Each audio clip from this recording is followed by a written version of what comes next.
there, welcome to Inkquiring Minds. My name is Doug and I'm back with another Pen Resurrection Sunday video. Today's fountain pen going to come back from the dead is this 1942 Parker Vacumatic in what was advertised as silver pearl on the eBay auction. I'll show it right here. But in my hands, it looks more golden. But then when I look at it again, it looks silver. So I'm thinking that it is silver, but it's just got so much grime on it, it's looking a little bit yellow. So we'll see when we triage this pen, find out what it needs, what it will take to get it back from the dead. But before we triage this pen, I just wanted to do an aside here. This is my 1945 Parker Vacumatic in Azure Blue Pearl. It's one of my prized possessions. It is the only Parker Vacumatic that I keep.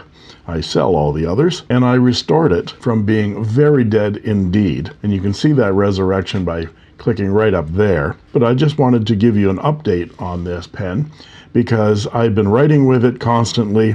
It's gorgeous. It has a custom-made stub nib that I ground myself, a custom-shaped section, and it's writing beautifully. But I've been storing it in my new 3-pen case that I got from Asvine, and it's all leather. I was storing it in this one that I bought. It's a pigskin leather, and they're my pelicans right there, but I've been storing it in this case for quite a while, and it had no adverse effects on it. But for the last 6 months or so, I've been storing it in this pen case, the darker one with the cowhide.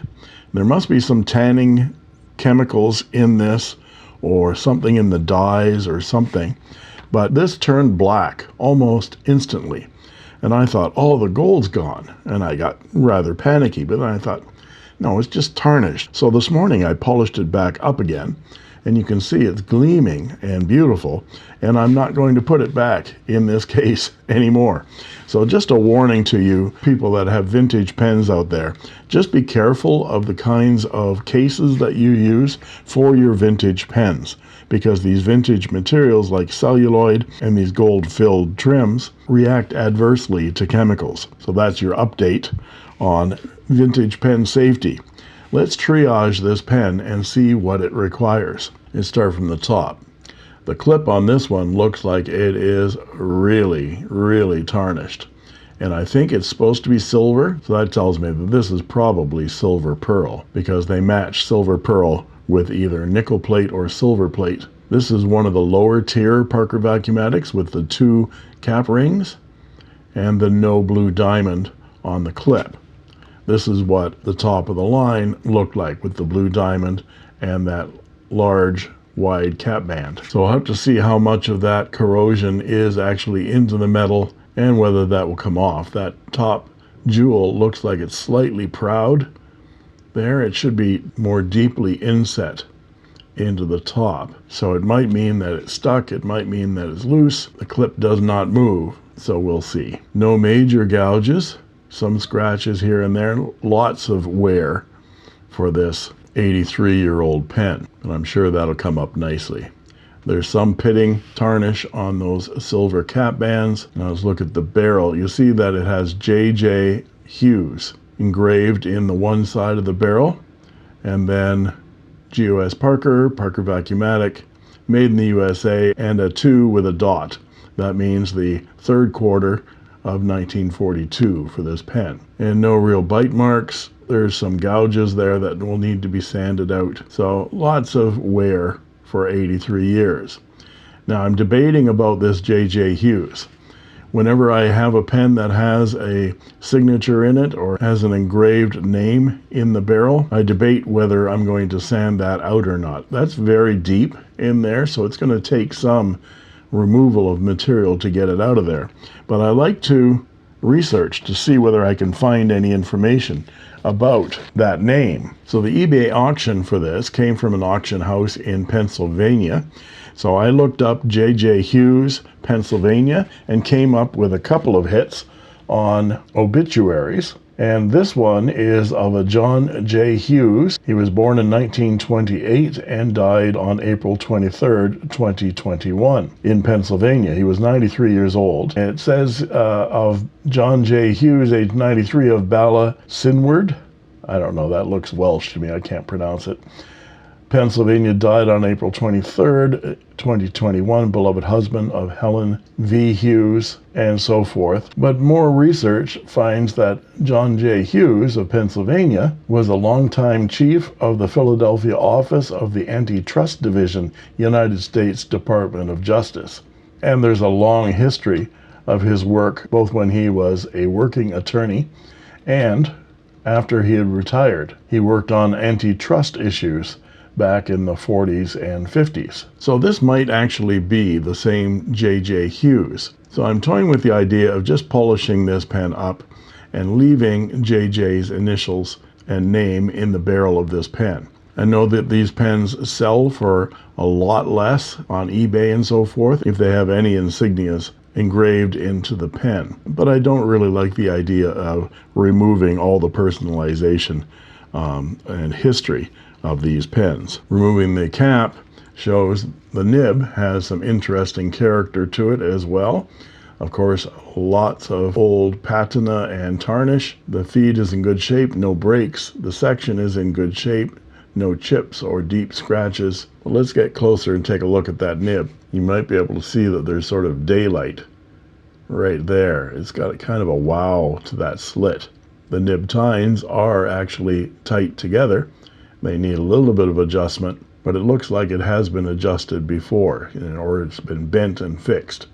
Could be, but there's no telling how it right until we put some ink in this pen. Taking off the blind cap and pushing on the celluloid rod, it does not move past that and it gets crunchy. And holding it up to the light, I cannot see through that translucent barrel. So we'll have to see whether we can get that pump out of there and replace that diaphragm. So one of the first things I do to prepare this pen for resurrection is to let it soak for a few minutes, maybe 3 to 5 minutes, in an ultrasonic bath of pen flush, which I make myself, which is 9 parts distilled water and 1 part ammonia. And that should shake out some of that old ink that's in there.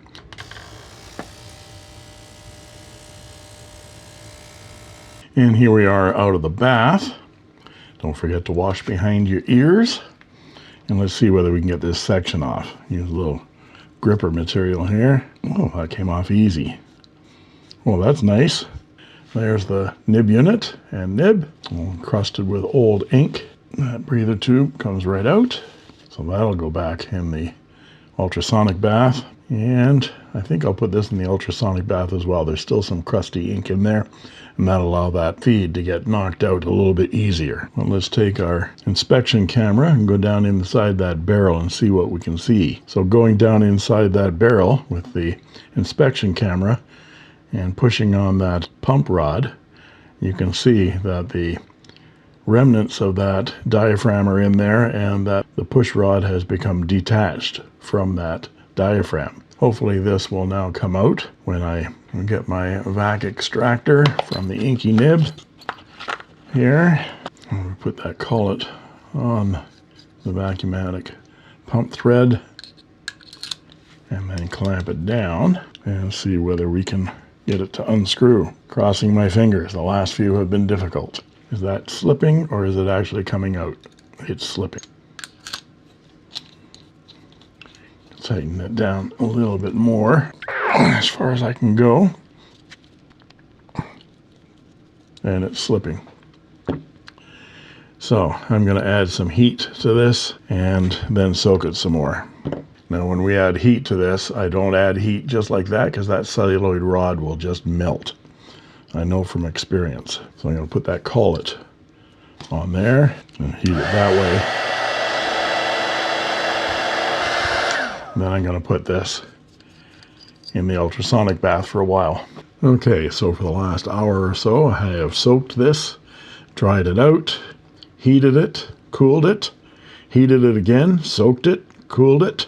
I cooled it by hitting it with compressed air and then heated it up again with my heat gun, gripped it very, very tight, and it finally gave up the ghost and has unscrewed. There we go. That took a lot of effort. And there's the pellet and the bit of broken diaphragm, and the rest of it's stuck inside there. I'll have to tease that out with my dental tools, and we will drill that pellet. Oh, the pellet's come out. Okay, there's the pellet in the remaining diaphragm, and there's the ebonite pellet retainer, and it's very squishy. I'm going to have to clean that off to see whether that's just remaining diaphragm material, and see whether we get down to bare ebonite and whether that will take a pellet or not. If not, I have a couple of these little ebonite cups to replace this one. And there's the pump. Seems to be working properly. It has a bunch of gack on it as well, so we'll clean all that up. Use an X-Acto blade to chip off some of that old remaining diaphragm, like that, pieces of latex, and get that whole thing cleaned up and ready for a new diaphragm. In the meantime, I'm going to get out the block and use the rod to punch out that feed and nib. Find the right size hole. There we are, like that, and we'll tap this out. It's been soaking for quite a while, so it should tap out fairly easily, he said, as he expected it to get stuck. And of course it is stuck. Well, well, well. I was actually talking to this pen before I started filming the resurrection, and I sort of said to it gently, you know, what kind of trouble are you going to cause me this time? And the pump took its jolly good time in releasing from the barrel, and now this feed is being stubborn. So I'm going to soak it some more, hopefully dissolve out some of that old ink. So I don't want to hit it too hard because we'll break that ebonite. Let's see whether a smaller rod might do it. Some of these sections have this little lip that keep that ebonite feed from going all the way through. So I'm wondering whether I'm hitting that. So I'm going to use a smaller rod. Nope, it's actually bent the rod. Okay, soak you some more, stubborn. So while I've got that nib section soaking in the pen flush, I'm looking at this pump pellet retainer and all of this gack material that is stuck around it. I've been scraping it off with my X-Acto blade, and the more I pull at it, the more I realize this isn't old desiccated sack. This is like rubber cement. So I'm wondering whether this pellet retainer is so wide right now it won't hold a pellet, and whoever tried to repair this pen, re-diaphragm it, put this rubber cement on it to hold it. Look at that. Sticky, stretchy. Say, look, I bet they did that to hold that pellet in that hole, because that looks really wide to me. And as I peel this material off, I'm guessing that a new diaphragm pellet will not fit in there. And that might be one of the reasons why that was so difficult to get out, because there's extra material stuck right in here as well that looks like adhesive right in those threads right there. So I'm going to carve all that out. That's old sticky adhesive. So someone had rubber cemented that diaphragm on there. Please don't do that, he said to the pen repairer, who probably has passed away by now, because this repair might have been done back in the 1950s, who knows. But from the amount of build-up old ink that I found in this section, and on this pump, it looks like this pen hasn't been inked in decades and decades and decades. So this truly is a resurrection back from the dead. Well, we'll see. It's still a corpse right now. I don't know how much of this is ebonite and how much is rubber cement. Yeah, that's pretty wide. Let's see if a pellet will go in there. Here are some standard diaphragms, and let's just see whether it will fit or not. Well, it might. We'll have to give it a try. I'm going to remove the rest of that gack off of there and clean this whole thing up, and then we'll see whether we can re-diaphragm it. In the meantime, let's try pounding this thing out again. It budged. So now I'm just going to tap it gently. And success. And there's the nib. And it does have the same 2 dot on it, 3rd quarter of 1942. So the nib perfectly matches the barrel. We'll polish this up with some polishing compound. I have this metal polish liquid from Autosol. I'll polish it up with some of that, and I'll put some on my buffing wheel, and we'll buff that up and see how much of a brand new shine we can put on that nib. And the feed looks to be in good shape. It just had a lot of old, very crusty ink. The ultrasonic bath of Pen Flush dissolved some of that ink, but a lot of it was still hard and crusty. So that's why it was so difficult to get out of that section. We'll clean that out with some test tube cleaning brushes. Now I've been scraping away at that pellet holder, and I've got it fairly clean, but I had a lot of gunk on those threads. And so I scraped it away with my dental tool. And of course the barrel, maybe you can see those threads, still have that residue on there. There's the old diaphragm right in there. Those threads are coated in what feels like an old rubber cement. So I have to scrape all of those threads out of that material. There it is. It comes out like a chalky kind of rubbery kind of consistency. That's why I had such difficulty getting this pump out of this pen. So I'm going to use this pick to pull the rest of that latex diaphragm out of there, but I have to scrape each one of those threads individually with this pick. So the nib has polished up beautifully. Put it on my Dremel buffing tool, and it's gorgeous. We'll have to test that nib. But I've also taken the clip off. It actually came off fairly easily. But there's that same residue, sticky stuff right there. And I'm thinking someone rubber cemented this finial in, and that's why it's sitting up so proud on top. So I'm going to clean those threads out, clean that off, and when we put it back together again, maybe that jewel, yeah, there we go. You see that? That's residue from contact cement or something holding it in place. So whoever fixed this pen last, I don't know, that's plastic. That's interesting. I've never seen a plastic washer on a Parker Vac jewel before. I'll clean it all up and we'll see whether that belongs. Maybe it's come loose from the top of that. Nope, doesn't seem to belong. I'm going to put the clip back on the way it is and see whether that jewel goes back in properly without that little plastic washer. No, it doesn't go all the way down. So someone has added an extra little washer because that jewel is not sitting properly inside the top of that cap. And it might be because there's debris in there. Well, there's some crap in there. Well, I'll clean that all out off camera. In the meantime, I'm going to see about that clip to see whether I can polish it up and see what it looks like right now. Let's do a side by each shot. There it is on the left-hand side. I'll take a look at the top. And we'll see what it looks like after I've buffed it. It might just come up silver. It might come up brass. I don't know. I'm hoping it comes up shiny. And here we go. I'll show this on the right-hand side because it's all polished up on the right. And on the left, it's what it looked like before. Polished it up with some metal polish and then some buffing on my wheel and then polishing it off with some jewelry polishing cloth. It looks marvelous. It's much better than I had expected.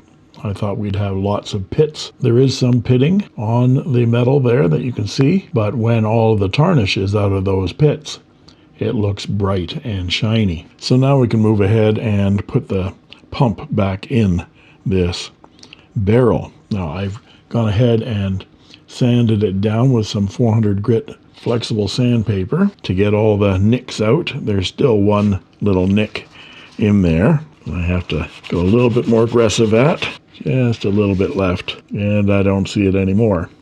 We still have the imprint. We still have the personalization engraving. I've cleaned as much of that old sack out of there as I can. That bit right in there is like concrete. I've gone at it with a test tube brush quite vigorously and let it soak and brushed it, and I've got it quite flat. The new diaphragm should adhere to that. Certainly the old diaphragm held on for many, many years and held that pump in there very securely. Here's the pump mechanism and the pellet holder. So we're going to get our standard size sack. I'm going to leave this in this Parker vac extractor here. Makes it easier to insert that into the pellet holder. Get our pellet pusher out. Of course, we have to trim this to size, and my pellet pusher from the Inky Nib has the proper size already notched in there. And there we go. Should be exactly the right size. Get out some pure talc here, and we're going to dredge the sack in some pure talc so it'll fold back on itself. Just going to put a little bit on my pellet pusher as well so that it goes to the inside. And we make sure that pellet pusher is right up against that pellet, and we'll see whether it fits inside this receptacle without falling out. Now I pushed it in. Usually you get a snap. I don't want to break that ebonite cup. Is it holding? No, it's not really holding in there. I can see why the previous person tried to glue that on, because it's not really going. No. So I think what we're going to have to do is replace that pellet retainer right there. I've got some replacement ones that I got from Pen Tooling, and this is an odd shape and size. It looks like a replacement to me. Very odd. I might be able to reshape that with some heat. I think I might try that first before breaking it off and putting a new one on. So this is what I'm going to do. I'm going to heat this up in my heat gun until it's soft, and then I'm going to squeeze it with my pliers to make it sort of an oval shape so it might hold that pellet in place. And we'll press that pellet in, see whether it will hold. It won't hold. So no, it just split. So I'm going to take that whole thing off of there, and we'll replace it with a new one. So this is what we're going to do. We're going to break that ebonite receptacle off of there, and there's a celluloid rod that it's affixed to, and we're going to put the new receptacle on top of that celluloid rod, and hopefully we don't lose that spring. Usually when these are old, they'll just shatter like that. Might actually get my Dremel tool out and cut it along here to help it break. So there, I've cut it on both sides slightly through. That should help me get the rest of it off of there. There. So I scored it with my Dremel tool quite a few times and then just pried away at it with my X-Acto blade to get all of that ebonite receptacle off that celluloid rod. That's what the rod looks like. It isn't damaged at all, either is the spring. That's good. Now all we have to do is put the new one back on here, and I think I'm going to have to heat that and make it smaller because that's not going to fit. There, I've carved that celluloid rod down so that it'll fit the new receptacle, and I'm going to cyanoacrylate glue that down. That's CA glue or crazy glue.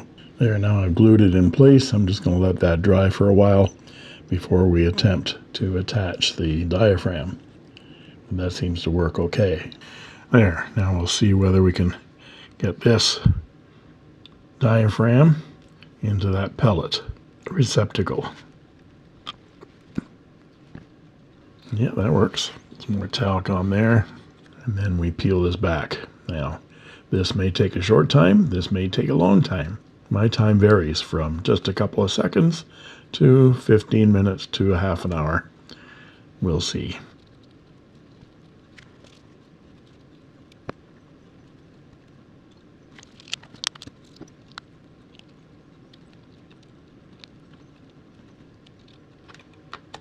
There we go. Sometimes I find that if I push the whole thing onto the collar like that, and then push the pump out, it'll not double itself up anymore. But that's what it's supposed to look like. And that's the way it's supposed to function, just like that. And this bit right here presses up inside the barrel and clamps it shut. We don't need any glue on any of these parts.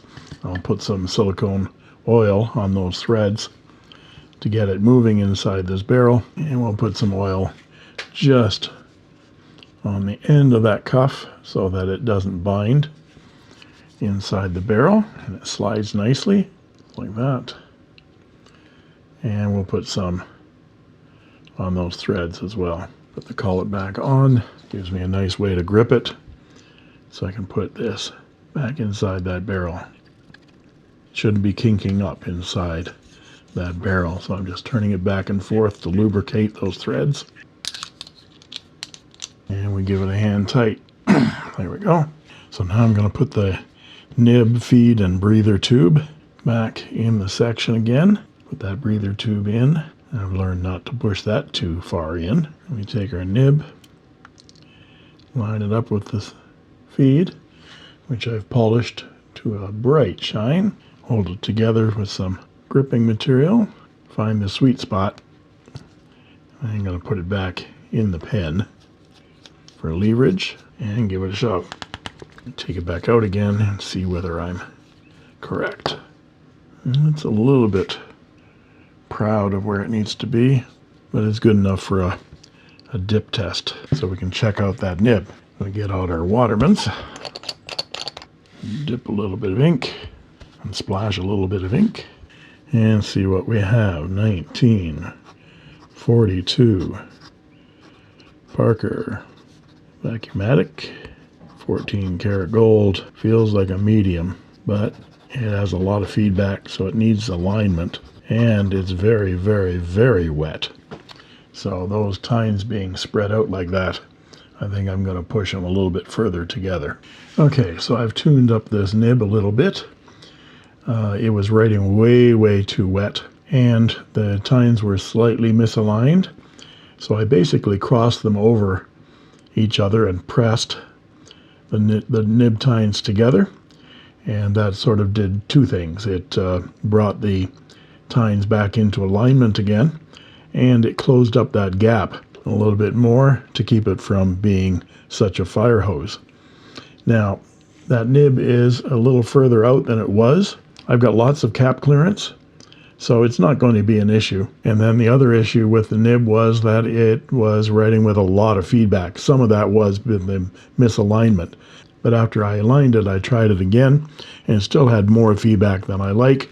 So I went to 6,000 grit micro mesh and did up and down, side to side, points of the compass 8 times, counterclockwise circles, clockwise circles 8 times, and then figure 8s horizontally, figure 8s vertically 8 times, and then went to 8,000 grit and then 12,000 grit doing that same thing. And now it's writing nicely.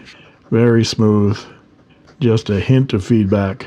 Very wet, but not such a gusser. And it takes 1.2 milliliters of ink. So now what I need to do is I'm going to take that section back out again. I'm going to empty it of ink, and I'm going to polish up the barrel and the blind cap. I've already sanded the barrel and the blind cap down with some 400 grit, so I've gotten most of the nicks and things out. There are still a few more nicks that I have to get at, like right there, some various teeth marks and things like that. So I'll do that with the 400 grit, and then I'll step through the micro mesh from 1500 grit through 12,000 for both the barrel and the cap, and then we'll put the pen back together again. So here we are with the barrel section, blind cap all polished up, cap all polished up, cap rings gleaming. All that remains is to put this clip back on. Now it seems that little washer was put in there because the stem of this jewel is too long for the top of this cap. It might be a jewel replacement. I thought about shortening this jewel itself, but that runs the risk of not being able to thread it properly. So I'm going to leave that little washer in there. It's actually doing its job. It's just the jewel sits a bit higher than normal. So we screw that in, get some gripper material, and tighten it down. I usually like to put the clip between the two breather holes, there and there. So I like to be about there. I'm going to tighten it just to the right of that, and then turn the whole thing until it's in place. And that makes it really tight. Actually, that clip is sticking out a little bit, so I'm going to take it back off again, and I'm just going to bend the clip a little bit to make it a little bit tighter. So we do the whole operation all over again until it's between those two breather holes and it's tight. And there, it's tight to the cap as well, so it'll work nicely as a clip. There we go. And a beauty pass. Doesn't look like the same pen, does it? And I'll be back with my thoughts on this resurrection. So what are my thoughts about this fountain pen? Well, it's never easy, is it? I even did the pen whisperer thing before I started restoring this pen, getting up close to it and saying, "You're going to be a good boy, aren't you? Don't throw me any issues." And I thought this might be a straightforward restoration. Everything was a bit tarnished. The nib looked okay because it was aligned and not waffled or bent, and there weren't any serious scratches. But then it threw me some curves, like they all seem to do. Chalk it up to a learning experience. Let's go through what I discovered, starting with the first issues that were obvious when I got the pen. First, there was a personalization on the barrel. I decided not to remove that, as I thought the personalization of J J Hughes might make the pen a little bit more interesting, as it has some history. And I found someone that might actually fit the J J Hughes from Pennsylvania. The clip and the cap band were very, very tarnished. I couldn't figure out whether it was silver or nickel. That nib, although it looked in really good shape, has a bit of a wow to it, right where the nib slit is. And so it looks a bit bow-legged. Sometimes that might be an issue, sometimes it might not be an issue. And the most confusing thing of all was, is this a silver pearl or a golden pearl? I couldn't figure it out. The eBay auction said silver pearl. And when I look at it, it's silver. I mean, look at that. It's silver pearl. It's actually, now that it's polished, it's come up very, very nicely. Very pearlescent. And there's the blind cap. But now, when it's all polished up, look at the barrel. Now, that's gold. The in-between bands are an amberish color because that's the translucent color of celluloid. It's the same color as you see on the pump rod. So I couldn't figure it out when it was all dirty, whether it was gold or silver. Parts of it look gold and parts of it look silver. So this is what I discovered when I started triaging the pen and fixing the pen. I discovered that that pump was really, really stuck. And like the last few Parker Vacumatics I've restored, someone's glued the pump in. The other thing I found out was that the pellet receptacle inside that pump was a replacement and had been glued on. And the hole in the replacement pellet receptacle was too big to hold the pellet in place. So they glued the diaphragm to the pellet receptacle, and some of that glue got onto those threads, and that's why that was so difficult to remove. And then when I tried to take the feed out, it wouldn't come out. Lots of old crusty ink. So this pen hadn't been used in many, many years. It wasn't just that the ink was in it and I was able to soak it to dissolve it. It had turned almost into concrete. So it took quite a bit of effort to get that feed out of there. And I discovered, of course, that nib was misaligned and had that wow in it. So what was I able to fix? Well, I replaced the pellet receptacle with a new one. Of course, that took a bit of effort too because I had to shave down the pump rod to fit the pellet receptacle. It's very odd that that pump rod was the wrong size because those pellets I've got fit all Vacumatics. I replaced the diaphragm, of course. I polished, aligned, and tuned that nib so it writes beautifully. I polished the feed. I polished the clip, and it is silver and came up gloriously. And those cap bands as well, silver. And I polished the cap and the barrel. What things didn't I fix? Well, the mismatch. Now that it's clean and I can see the pearl celluloid clearly, this is a silver pearl cap, a silver pearl blind cap, and a golden pearl body.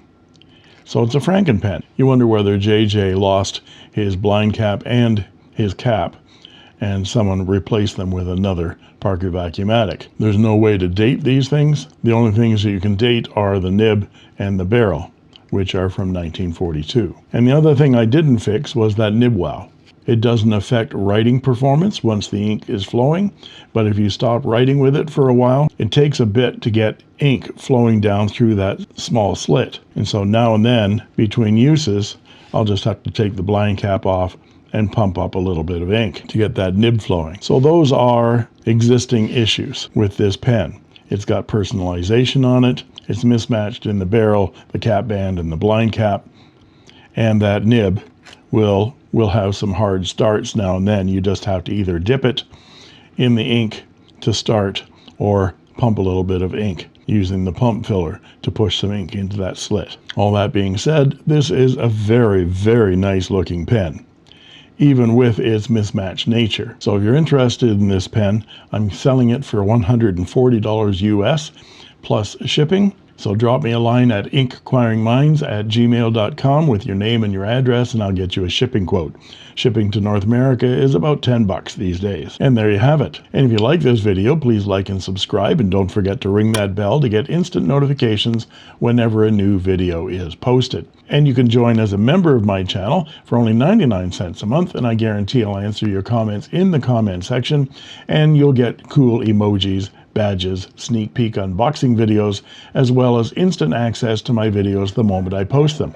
And that just leaves it for me to say, thank you for watching.